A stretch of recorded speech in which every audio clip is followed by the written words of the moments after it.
To the Football 360 show, the fastest 48 minutes of football talk on the planet. I am JP Rock. He is Matt Bierman. How you doing today, Matt? Doing great, JP.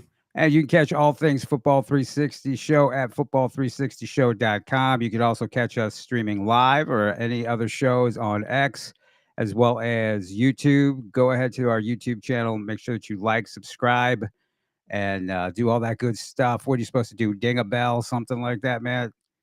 To Click it. I have no click idea. it, click Yeah. it. You join, you become a member, subscribe.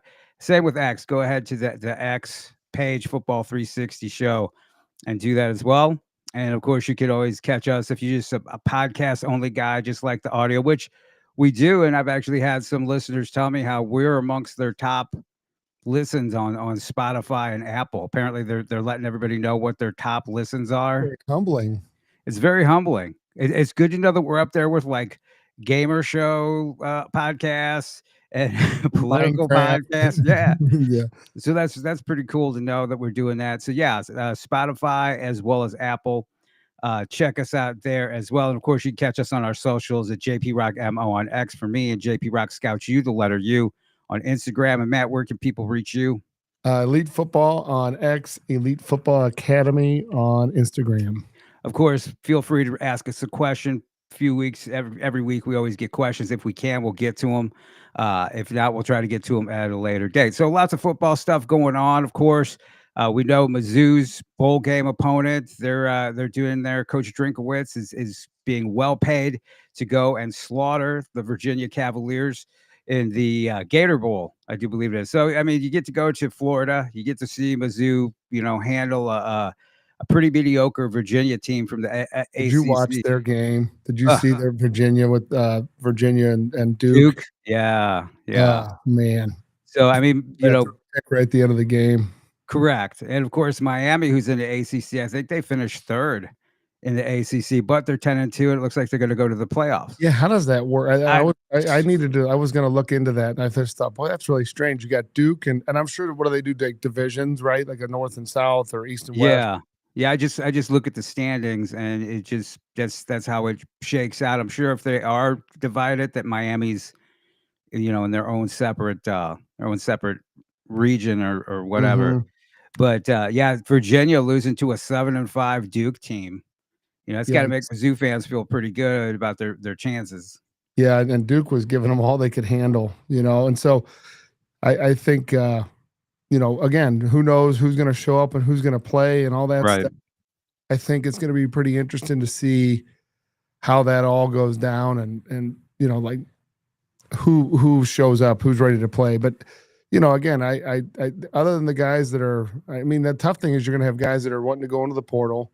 Right. Then you have other guys that are, pretty kind of written it off. And then you have guys that are declaring for the NFL draft. I mean, it's the coaches, it's a tough thing to manage, right? And because you want to have momentum going into next season, you don't want to lose the bowl game. Right. It really is. It really is crazy. It really is tough. I would be remiss if I didn't say that today's program is brought to you by Game Plan Strategies Football Consulting. Helping navigate your football future. Go ahead, book a free consultation with me, gpsfootball.org, and get offered, right? Yep, getoffered.com. Getoffered.com. Is it just the regular spelling of offered? OFFRD. There you go. I'd say within the next month, it'll be in the App Store. So that's making slow but sure progress on getting everything done so it gets turned into an app, which really right now, effectively, it's the exact same thing as an app, right. It's the jump through all the hoops, get it lined up for our friends at Apple. Yeah. I don't think people realize that you got to get that stuff, figured out and approved. And speaking of the coaches don't know, I was looking for, I can't find it right now, but I was coming across a few, including the Arizona State coach, just talking about how college football is a mess. Oh. Right. He said the only thing that's working right now are the dollar signs and the ratings, right, for college football and the money that's flying around. He said, but everything else is just a mess. And you can really see it. Did you happen to catch him talking about his quarterback, Sam Levitt? So, Sam Levitt was his starter the last 2 years. Mm-hmm. I believe 2, maybe 3. and Sam, I guess, got hurt this year, but then it became public knowledge that he was going to go enter the transfer portal. This time last year, they're in the college football playoffs. Right. I think he's making close to $3 million. Yeah. Is what I was reading.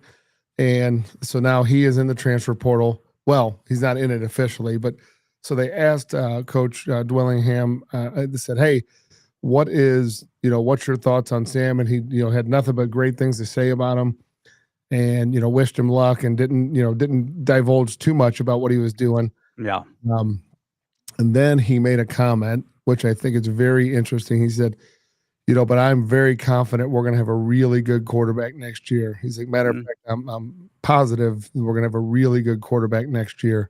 So, but then that makes you wonder, like, Nostradamus. Why would you say that when you and I both know the portal isn't open? That would imply that either he's talking about someone that's already on his roster, which could be, or he's talking about a transfer that they've already worked a deal with that, again, would probably be tampering, right? Are you saying that might happen?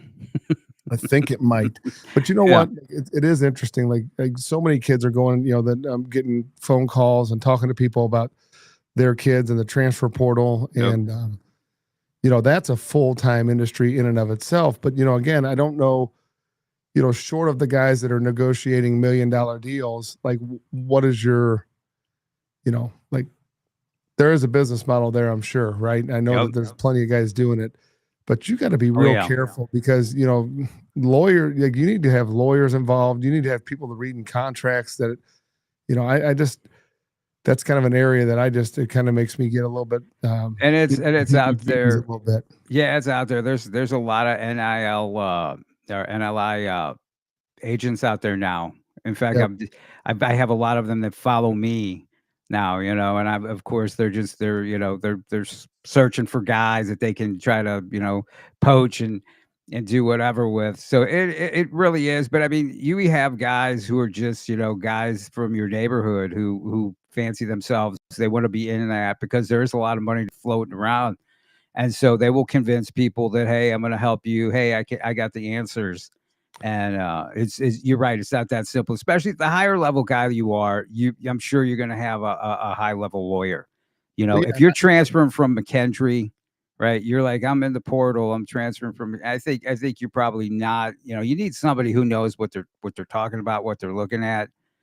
But the high level guys, the guys who have the big money, the Bo Pribulas, guys like that, they all have agents. Right. And I can tell you early on in the transfer portal era, we had a quarterback who one of the coaches had told me, like, hey, his coach had left and said, hey, like if things are going his way, you probably need to start making some phone calls for him. And, truthfully, I'm not real big into doing stuff like that just because, when a kid's in high school, great, no big deal, calling a guy, texting a guy, putting a message out. With them not being in the transfer portal, but starting to like go. And this young man, like, we've had a couple conversations, and this OC had set me up with, I don't know, it was probably 10, 15 different guys that we called and said, hey, are you interested in this, this guy? And it was one of those conversations kind of pre-set up because of the coach's relationship. And obviously he couldn't be involved in it because he was, coaching somewhere else and all that stuff. Yeah. But I will say it was, makes you nervous, right? I'm not a person that's ever, like wanting to talk, I'm not going to negotiate a deal. That's not what I do. Yeah. So it was more just fact finding, like, hey, what do you guys have? What's it look like? When is your enrollment? Like as far as like, when do you guys start class back up? All that stuff. And, and the quarterback decided to kind of stick it out where he was at. And well, there's a lot of people out there who aren't capable of negotiating a deal either. But it doesn't stop them. No, so look, I have a brother who was an NFL agent for a number of years, and if I wanted to go down that path and have someone doing that, like he'd be the guy. Negotiated deals with NFL teams. But truthfully, I'm like, I don't want to be in that world because I would certainly have no issues like having conversations about kids, sending messages out. But if they're not in the portal, It's one of those things. And I know that there's a lot of people that could care less and just say that's how business is done. I just don't want to be really ultra involved to that degree. So like this is a situation where, there's going to be plenty of people doing it, but you have to be very careful who you're dealing with. Extremely careful. Very careful. Yeah. No, you're absolutely right. And I mean, the portal is just crazy. I see it's really gearing up.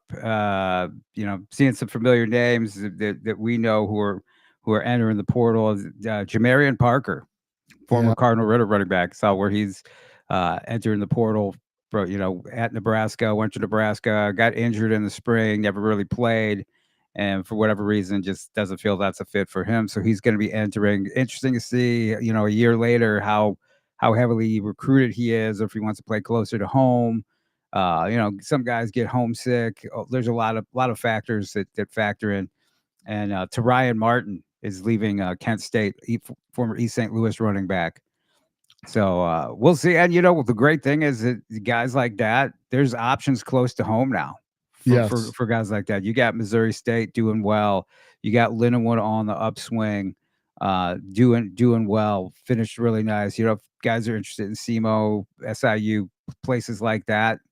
Mizzou's a little different animal now. They're basically in the professional league of transfer portal guys. So that's interesting you bring that up, because that's something that I was talking with a guy this morning, and I had seen it, but I really kind of skimmed past it. So the NFL, the SEC, which is the NFL of college football. Yep. Although the Big Ten, got to give them some credit. Yeah, it'll be interesting to see how they talk about the playoffs, because my observation of seeing some Big Ten teams live up and close and personal, as well as seeing some SEC teams live up and close and personal this year. Yeah. The level of athlete on the field was definitely different with one versus the other. It was very obvious. It's different. And I had this argument with a friend, and your top tier guys, though, I mean, they can compete and they can beat SEC teams, especially this year's SEC version of SEC teams. I would put the Ohio States, the Indianas, Oregon, maybe USC. I think they can compete and win against SEC teams, and we're going to find out. Yeah, the tough thing is you're going to have a couple of SEC teams knocking each other out early, yep. Or second round, but potentially. But I do think there's obviously more parity, but it is interesting to see, because the argument is the Big Ten, the bulk of the Big Ten beyond those bottom or the top three, then it goes down, and it's a lot of parity at that. Yeah. Versus, you look at a wounded Florida team can jump up and still beat whoever, right? I mean, and then you look at LSU's not great this year, but they're still, someone you don't want to get in a dogfight with. So you don't. But what's great about the bowl games is you usually see guys get knocked off. Like, people think that, and then every year, like, say LSU, they're going to play whoever, and they might just get knocked off because for whatever reason, you have teams who the players are just checked out, right? Oh, we're not going. We're not in the playoffs, right? We're not, right, or guys who are just like, oh man, this bowl don't really matter. I'm just here for the swag and a little vacation. I mean, unfortunately, that's the case, as you know. That's what happened when Mizzou beat Ohio State a number of years back. It's like, well, we didn't have our top guys or whatever. Right. So I think that's the tough thing. I think in the playoffs, you're going to see a more true measurement of, hey, these teams versus these teams are better versus these guys, because a bowl game, you kind of take it, it is what it is, especially, back in the day, totally different. Yeah. Now that you have the guys that made the playoffs versus not make the playoffs, totally different argument, because the guys that are in the playoffs should be fully loaded, not worried about guys on the transfer portal, and everybody's going to be playing their best football and trying to make it happen. The only unique thing is there's home field advantage, right, for the first couple rounds. Yeah, I think it's pretty unique. So it'll be interesting to see how that all unfolds. But I think it has potential to be pretty good. And you were trying to make a point about the SEC before I cut you off. Yeah, so now the SEC has gone from 85 scholarships to 105. Mm-hmm. So that just happened. So it'll be interesting to see. They didn't sign an inordinate amount of high schoolers in the early round. Yeah. Early signing period. So it'll be interesting to see, one, what they do with those kids that they had come walk on last year. Are they going to scholarship them or just tell them to kind of go elsewhere? Right. Or two, are they going to then, are they going to fill in their bottom layer with more high school guys that are developmental guys and do that for like a year or two?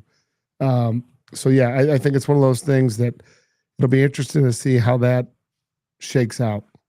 It really will. And of course, early signing period was last Wednesday through Friday. And a lot of guys, signed, but there's some guys still out there. There's still some value out there. The question is, will the colleges find it? Do they need it? With the portal being a thing, do they, clearly they're going for value, because there were a bunch of kids who have been told before the early signing period that you just wait, right? They're wanting a slow plan, wanting to wait until the late signing period, if ever, before they sign them, because everybody wants ready-made guys. Everybody wants plug-and-play guys for next season, because 100%. as Coach Dillingham said, the money's flowing, and you see the contracts you can get. Mizzou basically making we want you to be our coach for life, right? All you need is 8 wins. Each 8-win season, your contract automatically is extended. Yeah, which that's is a pretty good interesting. That is a pretty good deal. Because what would you say 8 wins is?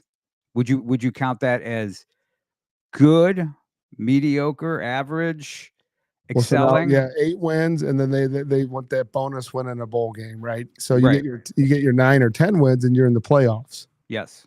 But the last 2 years, they've come up short in one of those games, right? The Vandy game this year, Right. South Carolina last year. Then you're talking.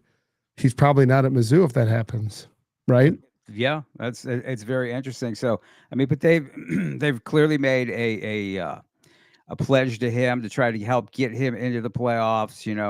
Going to get more money. I'm sure that he went to them and pretty frustrated not being able to get a Jackson Cantwell, not being able to get a Corey Sims, a Ryan Wingo, Jeremiah McClellan, De'Ara Hill type guys, which if you add those guys to a team, they're probably going to put you into that playoff. So it's going to be interesting to see how this all unfolds, because it went down with Lane Kiffin when he went to LSU. I heard some guys talking about it, and I actually talked to a lawyer who does some NIL stuff last week, and he said, because I asked him, like, where do you think this is heading? And he said, ultimately, it'll be another lawsuit. And so what's going on is, so if you heard when Lane Kiffin, more money potentially to be made at staying at Ole Miss, but more NIL money in their collective, like $25 million worth of NIL to be had at LSU. But then when you listen to a couple guys talk about it, and they're like industry insiders, the biggest holdup with guys getting that money is this new NIL Go program, which they did to throw brakes on guys getting money. So remember, we talked about this. This is the age-old issue with college football and the NCAA. It's, hey, we did this. We're going to give you money now. We're going to revenue share. Look at us. We're so good. But we're going to put restraints and constraints around what you can do above and beyond that, which, we talked about, like, truthfully, the way that it should be is the revenue share is the salary, and the bonus system is the collectives that or advertisement NIL opportunities across the country. And the reality of it is that they being the powers that be, do not want those dollars leaving and going in collectives. They want those dollars to come back onto the campus, into the scholarship funds, so they can help pay for their costs, and they can make more money and do more things with that money. Because right now they had 20% of their budget is smashed, right? It's smashed. It's gone. It's going to the athletes. So at the end of the day, I'm not quite sure how they get the cat back in the bag, but they're saying a lot of the money that Lane Kiffin has access to, much like what you were alluding to, with like getting these players and having more, add more fuel to the fire. It's not available. The NIL Go, anything over $600, they have to, Deloitte and Touche has to go in and approve, right? And so, like, anytime you restrain commerce, though, and you're the one who's deciding what is and what isn't fair market value, I really see a lot of problems with that, especially when it comes to and the government has a lot of issues with that typically when it comes to antitrust.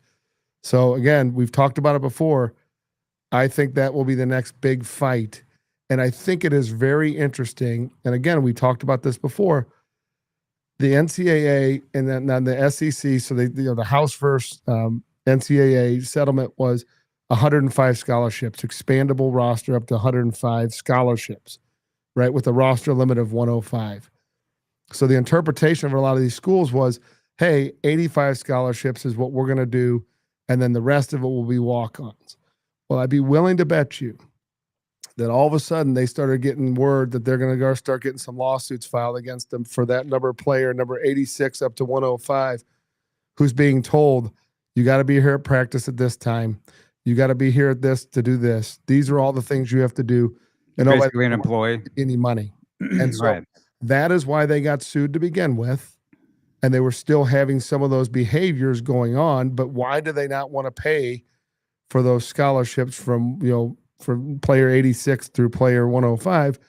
Well, because that comes out of their budget, right? Mhm. They have to pay for those scholarships. Those aren't free. They're not in-kind donations. Somebody has to pay for that person's scholarship. So that's where, like at Mizzou, it's the Tiger Scholarship Fund. That's where they raise a lot of money. Back to what I was saying earlier, why they don't want those dollars going to the collectives. They want it to fall to their bottom line. They want that money inside of their programs, which again makes sense from their perspective. But if you're a donor and you got a lot of money, you're like the guy down in Texas A&M, you're saying, nah, I'd rather influence directly the better players and get more guys in here and compete for a national title. I want to win a national championship before I die. That's what I hear from donors Yeah. and fans all the time. That I mean that's why they do it. They're not doing it to keep the lights on or have them have a larger bank account. You know what I mean? I mean, They don't care about their bottom line or profit margin. They want to win games. That's it. They want to win games, and so part of how you do that is you build better facilities, right? To keep up with the Joneses. You build better stadiums, better experiences for the fans to bring money in, and game day experience for the players. And then you also have to bring in what? You have to bring in the right players. And how do you do that? Revenue Money. share. Everybody has revenue share. Yep. That's just a basic component of college football. How you divvy your money up is maybe the secret sauce. But at the end of the day, that's not really the most important thing. The most important thing is getting the money that's above and beyond that bonus money, so you can get the Ryan Wingos and guys like that. Mm-hmm. Yeah. No, it's absolutely the way it is. I mean, that's the way the game goes. And you're seeing more coaches like Dillingham and even Coach Drinkwitz, which helped him, I think, get the current contract that he got. Was complaining about not having the money, not having what he needed Right. to win at a high level. And so, I mean, that was a pretty good negotiating tool for him. You're seeing coaches go all over the place. Some guys getting recycled, some new guys, coming in. Colin Klein, Kansas State, was interesting. 36 years old, was offensive coordinator at Texas A&M, former Kansas State player. Interesting to see what happens there. You and I had talked about that one, and it was very convenient that the current coach just decided now. He just retired, and they already had a coach hired. Yeah, that was the time. What was it even 24 hours? Literally, they had him hired. Any word on Iowa State with them losing Coach Campbell? I haven't heard anything yet. And that was another where I was going. Coach Campbell. I mean, how many years have they been talking about Coach Campbell for every vacant college job that there is? And then the Penn State one, I think he realized probably that that's about what he's going to do at Iowa State. And this Penn State job was just too good. And if he wanted to make the move, now it was now or never. But interesting that teams are still coming for him, Yeah. Because I mean, what's his best season? What's his biggest win? Is my thing. I know he's always had the reputation of a really good coach and has always done well at Iowa State, but I don't know how, upper echelon that Iowa State has been over the years. No, but I think you know what, he wins. He's got a good program. He may be the perfect person to get that thing back on its tracks. I So mean, do you think people look at him and be like, "Oh, look, he's able to win at Iowa State, which that's really difficult." So imagine if he could be at this, give him money, give him yeah, at the this stadium, particular all that thing. stuff. I Yeah, mean, but you know, find out. obviously something's going on up there that they had that many people not take the job, Mhm. right? So I Yep. think but it'll be interesting to see because Iowa State, obviously, I think he got a lot out of them. Yeah. It'll be interesting to see. Like I mean, look, the new Big 12, I really am a big fan of that style of football. Like it's pretty unique. You know, and the teams the grouping of teams that they have when they picked up those Pac-12 teams, Right. like adding Utah, BYU. I mean, that's solid. There's some Oh, really yeah. Arizona State. Like it's a really unique brand of football because you have the old traditional Big Eight schools that are still around. Yeah. Um, but yeah, I think you know if you look at some of the stuff going on, I mean, shoot, the top quarterback recruit in the country ended up going to BYU. You know, Right. so I mean, you're dealing with some really good football. So he's leaving, going to a totally different style of football because the you know the Big 12 is a different style of football than the Big 10.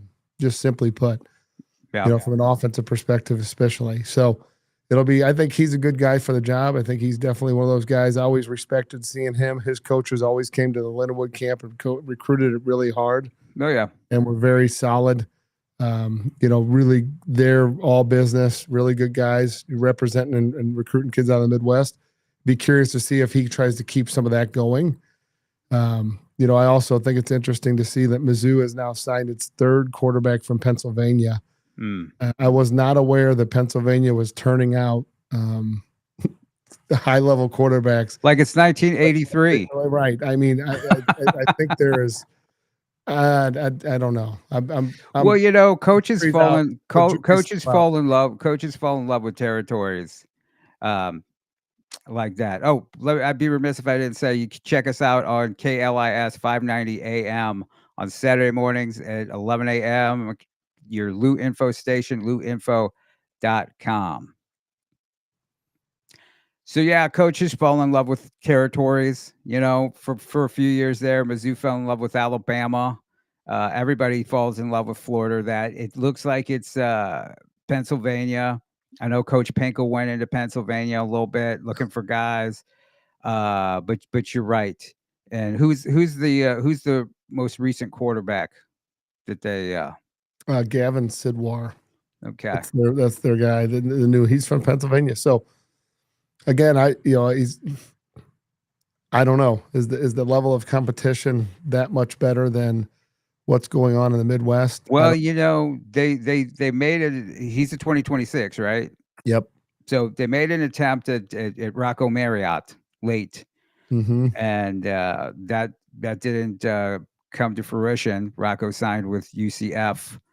So I mean, you know, but you had that sitting here in your state, you All, know, all along, all yeah, I don't along, know. I and mean, obviously recruiting quarterbacks is unique, but JP, I'll get on my soapbox. You know, yeah, let's do that because I had a few thoughts on that.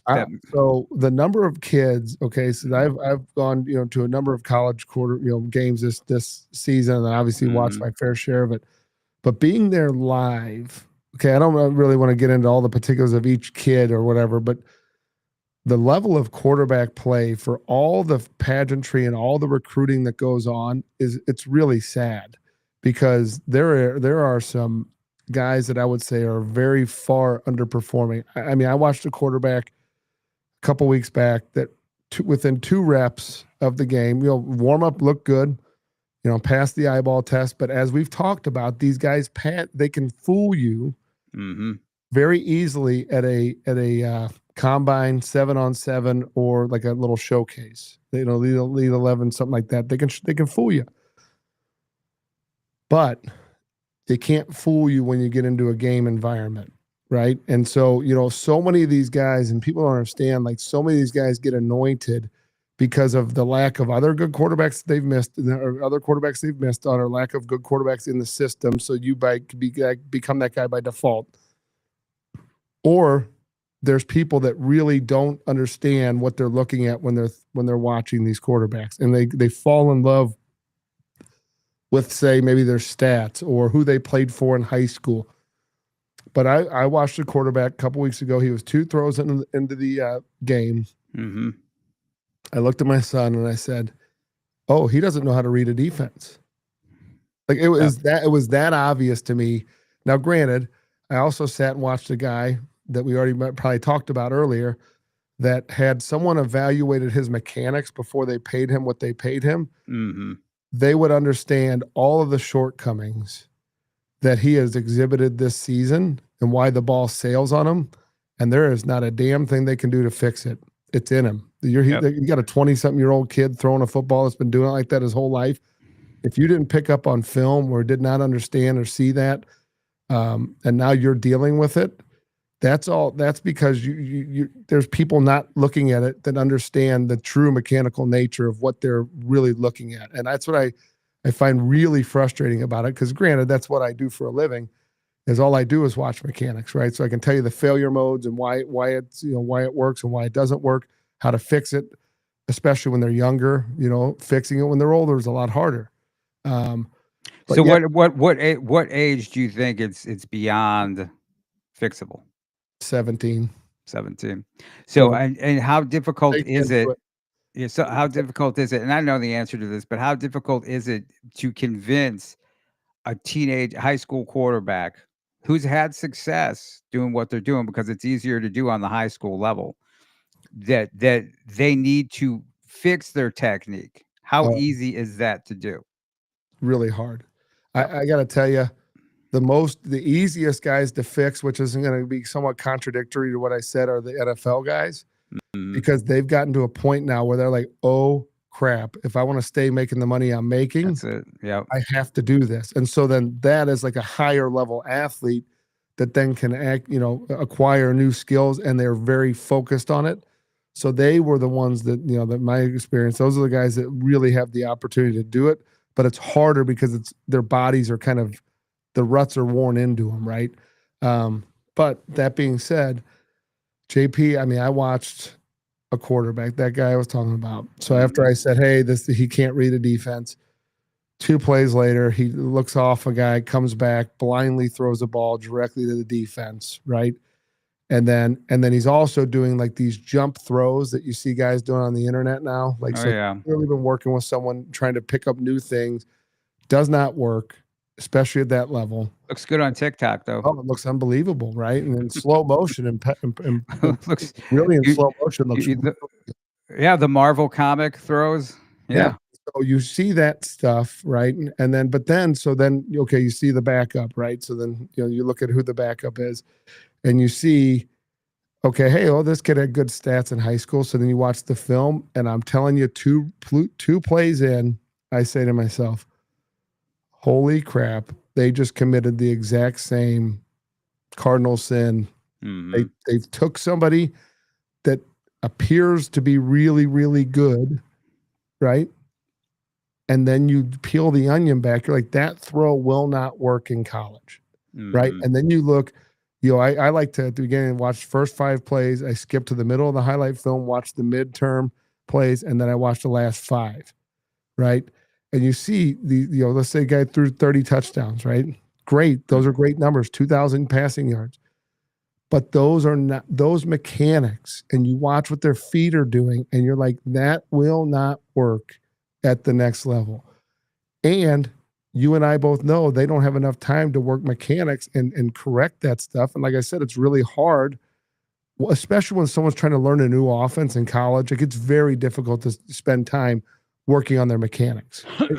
So that's where, like, I am proud of the guys we have trained, because they get to college, even if they're not the guy when they first get there, eventually they walk people down because their mechanics don't break down over time. And we hear these people talk crap and go, oh yeah, they're real robotic. The guys that are trained in elite are real robotic. Well, let me ask you this.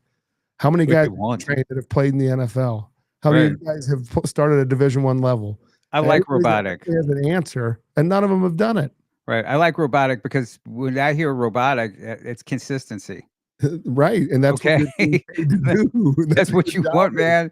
You want your quarterback to be consistent. You don't want him out there playing playground ball, You know what I mean? I mean, anybody can run around like Yeah. and you know, with their hair on fire, just chuck the ball.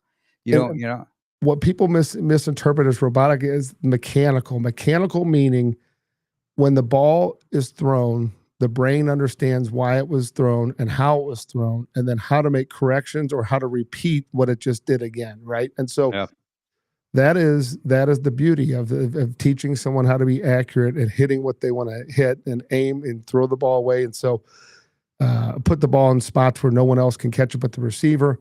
But yeah, watching the quarterback play is a little tough because, and again, I feel for the college coaches in a sense because they get such limited time to evaluate. But I will tell you though, JP, yeah, if I watch 5 reps, it is like, oh boy, that's really good. That's yeah, or oh boy, they got a problem on their hands. And I won't name the one school, but I will. Let's say next year this time after we'll watch, and if I'm wrong, I'll say, boy, that kid had a really good season. yeah. Because I don't want to throw any flame anybody because the kid's trying No, hard, right? right. Whatever. But at the end of the day, it is so obvious. Like that, but again, they miss on guys going in the NFL too. I mean, that's the same kind of concept. Well, Like, and it's gotten worse with colleges, I do believe, and I think part of it is just just the evaluation process is not good, but I also think that you have so many guys because of the money involved now that are more fearful than ever, right? Got to get it right, which is why they're taking transfer portal guys and overpaying them as opposed to trusting their own eyes, trusting their own evaluation process as far as getting a quarterback. Rocco Marriott's a perfect example. By the way, Rocco won the Simone Award oh, earlier today in congratulations, Kansas City Rocco. for the top football player in the Kansas City metro area, which no big surprise there. But you take that, and it's not even just him. Think about the guys we know just from the 2026 class. You have him, you have Brett Ottensmeyer, right?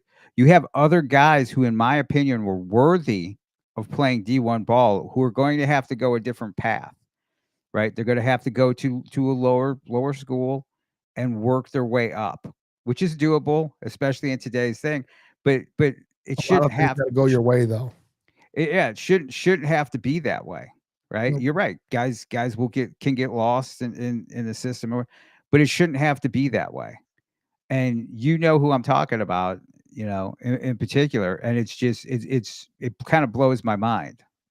Well, and it's hard to think about because 4 years ago those guys have a shot, right? Yep. Yeah, Sam Dean, Brennan Shasheen, got Yep. Cooper Owens, another guy. You got guys like Hudson Serrano. You got guys that are really good athletes that can play football that really are not getting the shot that they normally would. And then you watch and the truth is like those guys are gambles to a college now because they don't want to have to develop them. And why would I want to waste a scholarship on a guy that I can pick up 2 years from now, from a lower level school, right? That's already been developed and gotten plays. Yeah. So But in my opinion, though, okay, that's what you're getting paid 6, 7 figures for. Okay, that's your expertise. You should be able to do that. Okay, what are you really getting paid for? That's part of the deal. Is that you're going right. to evaluate those guys and bring them on your team. You're getting paid a lot of money and making your job even easier because for every Mendoza, right? There are guys that schools are taking that are just busts, out of the portal and they're paying them money. So if you're gonna have huge sums of money being thrown around to pay people, and I don't begrudge anybody getting paid whatever they can, but you have to earn that. And so, So let you me ask should this: you what do sh- you think goes into evaluating? And we could just stay on quarterbacks because you could do this for every position. Mhm. What do you think goes into the evaluation process other than the film and what they have on them Well, yeah. at that school? I mean, that's the starting point. You have these recruiting staffs at GAs now who look at film, look at film, look at film, kick it up, right, to another staff member, and eventually hopefully it gets to the quarterback's coach or offensive coordinator. And they might go see him at school, they might see him throw, they might see him at camp, they invite people to camp, and they take a look at him there too. But I'm telling you what, it's not as deep as people might think. No, There's not this copious amount of time being spent on the most important position of people's teams evaluating high school quarterbacks. JP, I'm It's just telling you, not. I turn It's on just shocking. high school kids' films Mhm. that are guys that are national level recruits, and I just there's times where I'm like, oh wow, that's great, yeah, that looks good, and there's multiple times, more times than not, I'm scratching my head. Mhm. And if you look at a kid on his highlight film, and the first 5 plays are vertical deep balls, Yeah. and then that kid's getting recruited, that tells me that that coach and that OC are looking at the wrong things. Because last time I checked, let's just use University of Missouri as an example. When was the last time they had a recruit that could do that in high school that did that in college? Yeah. Seriously, name their last vertical deep thrower. Blaine Gabbert. Blaine Gabbert. Yeah. Guess what? He had an NFL arm Yeah. when he was in high school, Yeah. right? Oh yeah. Oh yeah. My point being, oh no, by the way, we trained him. But just throw that in there. yeah, just to throw a 12-year career, 2 Super Bowl rings, and Right. all the haters. But yeah, the guy could flat out throw a football. Yep. But the reality of the situation is that if you really start to peel the onion back, there's more to some of this stuff, and some of it's just the beauty contest, like who looks best and this and that. But I will say there's certain kids who have really high quality film that will never get a sniff, and Oh yeah. you can't figure it out, and you talk to your blue in the face to coaches, and Yeah. everybody's got a reason why Yep. it won't work, They're looking for reasons why it's not going to work. right? And In today's recruiting atmosphere, it's they're looking for reasons not to pick a guy. And you're absolutely right. One of the things I do is I watch guys throw in warm-ups. I learn a lot just watching guys throw in warm-ups, just as much as I in a game, Yep. right? You can break it down, and it's Well, you can you're see the guy who the ball comes off their hand. I mean, like, look, absolutely. if you're struggling in a warm up to hit your target, Yeah. and the ball's not coming off your hand, If you're again, or you're standing flat-footed and you're just throwing the ball, Yep. you're not moving your body, you're not going through your technique Yep. in warm-ups, then I know how you're gonna play, Mhm. right? I can tell how you're gonna play. That's how you're gonna play the game as well. Right. So And so I do think we probably should form a consultancy group for finding college quarterbacks, right? Like, not like it is again, like the current scenario well, for they'll pay you, but they won't listen. you have Elite 11, you have Elite 11, which is a beauty contest, right? Yeah. Like again, great competition. It's been around forever. Yeah. And it's great because it's one of the only ones truly for quarterbacks. But Right. the other thing is like again, once they get bought off on, those kids have a competitive advantage because they can, their runway is much longer than other kids. And even though there might be other kids like Drew Mestermaker, who's down at North Texas, who never got a sniff to start in high school, now he's a starter in college. He's probably going to get drafted, but he was a guy that literally never even had a shot. So, like, how many other boys in that same age group were at the Elite 11 when he was, sitting on the bench at his high school? Was he better than? Yeah. Right? I mean, and he doesn't just get good out of the clear blue. there's a lot. We've spoken about it in the past where guys get anointed, and then I mean, we've seen it. We've seen guys who we know are better than other guys at Elite 11, and they go there and they don't get picked. Right? They're not the Mhm. guy.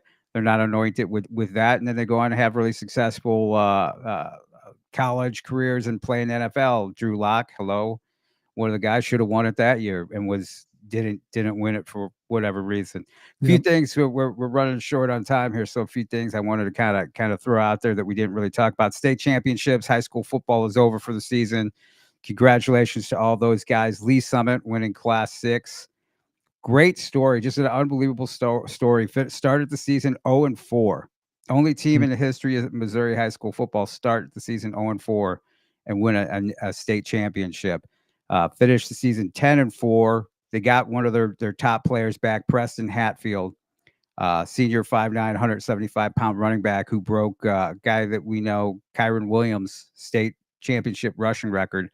477 yards, something like that. 5 touchdowns, just crazy. And we talked about that game one of the last things before we got off the air, and I said, bunch of big bodies up there, man.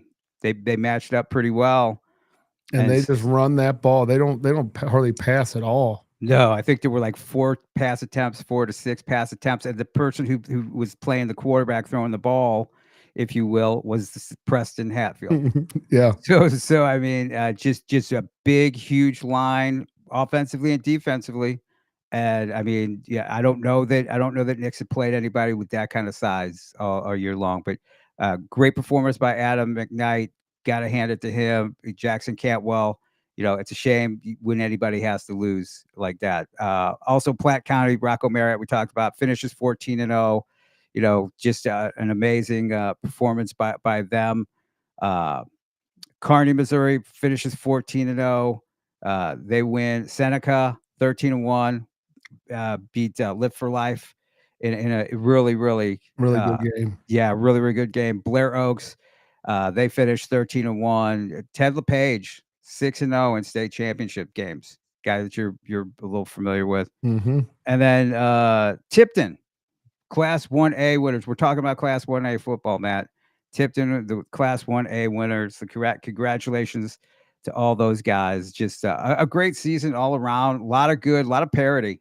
I know people were wanting to like post on their social media that this team is unbeatable. This guy's clearly the best team. But you got to see the football across the state. Yep. And you really got to hand it to Kansas City. I mean, Lee Summit, Kearney, Platte. I mean, you can throw a rock from Kearney to Platte City. And that's crazy, yeah. And a lot of those guys, those schools and Kansas City and even Southwest Missouri doing well, and of course Jackson. I mean, there's good football all over the state. Blair Oaks, of course, is out of Jefferson City. Tipton is, I think, Central Missouri as well, if I'm not mistaken. Yeah, I guess so. Yeah, they would be. Yeah, Central. It's hard when the regions come out, like who's considered who where. So congrats to all those guys. Shout outs to Brady Cook, right? Yeah. Being the starter for the Jets, or not the starter, but getting in there and doing pretty well. Man, I tell you what, his dad sent me, I watched it obviously, but his dad sent me a video yesterday of all of his, every pass attempt. Mm-hmm. They did not help him out. They did not. You know who did help him out?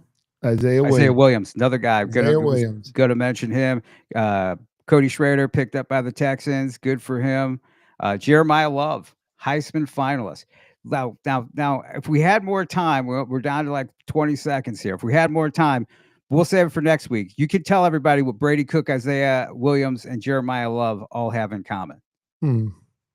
So, but we'll save it. So go ahead and tell where people where they can reach you at. They can reach us at Elite Football, where all those guys might have trained. I know you're dying to. And then Elite Football on X and Elite Football Academy on Instagram.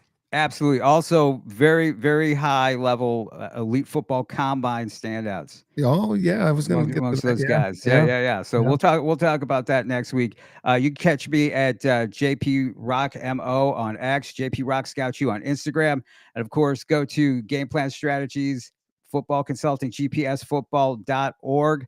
Get a free consultation with me. Everybody, enjoy the rest of your week. It's going to be a little chilly this weekend. You're going to have to enjoy your college football, right? Because high school football is done for the year. My wife has her husband back again for a few months anyway, through the holidays at least. Great talking with you, and we will talk to you next week. See ya.